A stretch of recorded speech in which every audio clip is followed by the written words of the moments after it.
There are two different modes that you can select using the zoomer tool. The first is called normal mode. You can access by just pressing and holding on the zoom button. And the second is single zoom.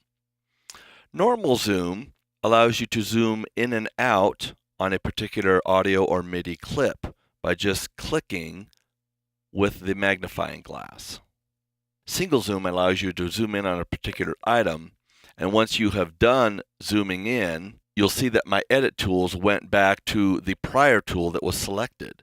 So it'll only zoom once and then we'll go back to the tool you had selected before. So if I have the scrubber tool selected and I choose the zoomer tool and zoom in on an area, you can see it automatically switches back to the scrubber tool when I'm done zooming. When you're using the zoomer tool, all you need to do is click with the magnifying glass and it zooms in each time you click with your mouse. Now you might say, well, when I get zoomed in, how do I zoom back out? You use the Option on a Mac or Alt on a PC modifier key. So you'll notice when I press the Option or Alt modifier key, my magnifying glass shows a minus sign saying it's going to zoom back out.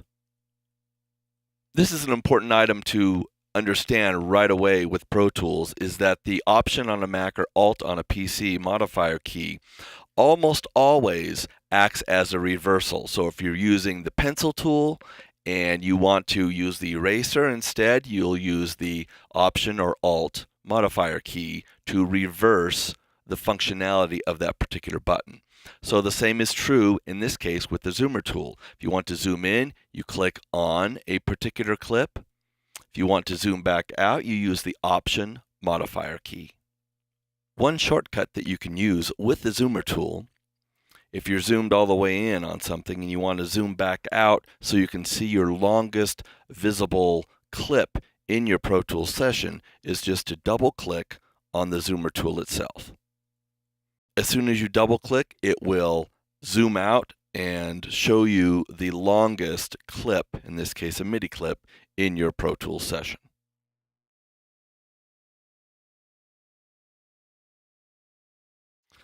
The trim tool can be selected by going over here and selecting the trim tool icon. You'll notice that when you hold down the trim tool icon, you have three different options if you're using a standard version of Pro Tools. I'm using HD, so I have 4. They are the standard trim tool, the time compression expansion trim tool, scrub trim tool, and the loop trim tool. So we're only going to cover the standard trim tool in this course. The trim tool allows you to trim audio or MIDI from the beginning or end of an audio or MIDI clip.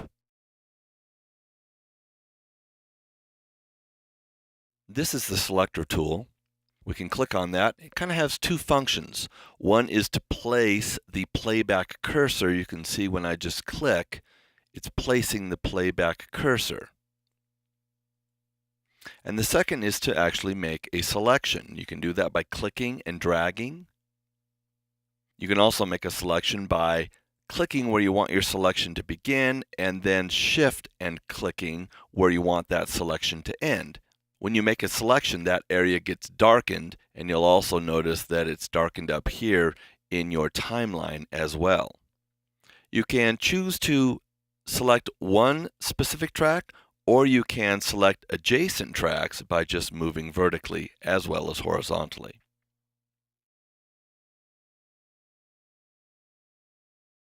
You can select the grabber tool by just clicking on the icon.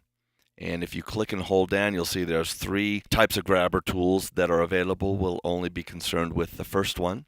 The grabber tool is used for selecting an entire clip with one click. So if we just click on this clip, it will select the entire thing. Same with this MIDI clip. Also, the grabber tool can be used to grab and to move a clip. Now, the clip is going to move based on the edit mode that we have selected. So if we're in slip mode, it's going to slip freely from left to right. If we are in grid mode, it's going to snap to whatever grid value we have selected up here.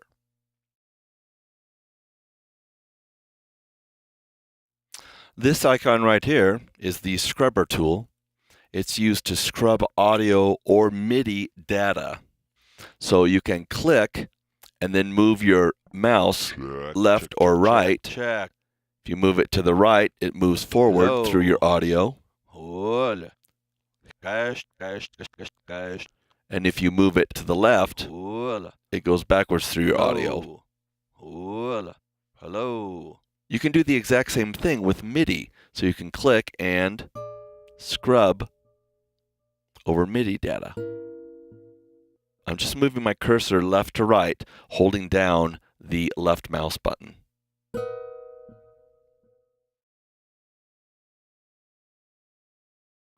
The pencil tool can be used for a couple of different things. It can be used to actually redraw waveforms if you zoom all the way into the sample level. Most commonly, though, the pencil tool is used to draw continuous controller data or also some automation data in Pro Tools. So let me show you that real quick. Let's just get some audio in there. Since I've got my vocal up, I'll just do a drum thing.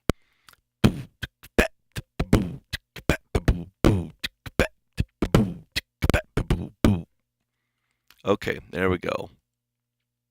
Now we've got our piece of audio. We're going to go ahead and make it loop. And we'll select the pencil tool. And we'll automate pan. And we'll do every quarter note. So what we could use the pencil tool for, in this case, would be to click and hold. You'll see there's a variety of pencil tools. We can choose a freehand tool to draw, something like that.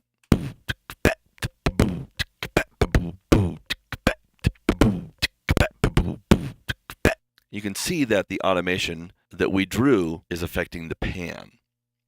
So we could also undo that, and we could select maybe a triangle, and we're going to have the triangle now snap to the grid based on quarter notes.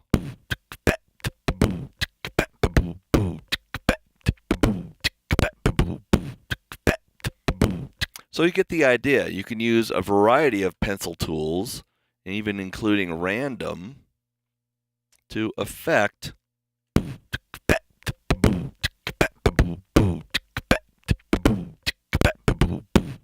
your audio or MIDI. The last remaining tool we need to talk about is called the Smart Tool. The Smart Tool is actually just a combination of three tools we've already discussed: the Trim Tool, Selector Tool, and Grabber Tool. There's a couple of different ways to activate the Smart Tool. I think the best way to enable the Smart Tool is to click on this bar up here above the Smart Tool. You can do that by just clicking right there. I mentioned earlier that the Smart Tool gives you the functionality of all three of these tools without actually having to change and click on their specific buttons. Let me show you how that works. If you are near the end of a clip, you'll see that my cursor changes to the Trim Tool icon. Above the center line right here of this clip, we have access to the Selector Tool. Below the center line, our cursor changes to the Grabber Tool, and we have that functionality now. You can also access fades with the Smart Tool. You can do that by going to the upper left or right-hand corner of a clip, clicking and dragging to create your fade. So that's the Smart Tool. I use that almost on a continual basis. I hardly ever use the individual tools. I just keep the Smart Tool enabled. But there are plenty of professional engineers who don't use the Smart Tool and use each tool individually.